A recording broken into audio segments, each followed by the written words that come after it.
প্রিয় দর্শক, এই মুহূর্তে আছি লাউ বাগানে।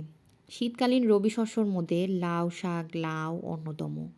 সারা বছর লাউ চাষ হলেও শীতকাল লাউ চাষের জন্য উত্তম সময়। আপনারা যে লাউ গাছগুলো দেখতে পাচ্ছেন, এগুলো রোপণ করার মাত্র ১.৫ মাস হয়েছে। দেখুন চাষি ভাই কত সুন্দর করে মাচা করে দিয়েছে।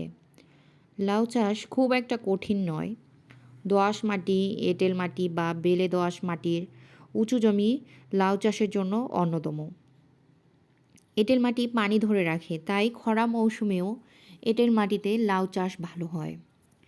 লাউ চাষে গোবর বা জৈব সার অবশ্যই জমি চাষের আগেই প্রয়োগ করতে হবে।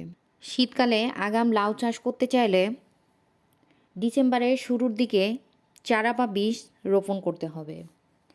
চারা লাগানোর সময় থেকে শুরু করে ফল সংগ্রহ পর্যন্ত অবশ্যই সবসময় জমির আগাছা মুক্ত রাখতে হবে, কারণ গোড়ায় আগাছা থাকলে খাদ্য উৎপাদন ও রস শোষণ করে নেবে।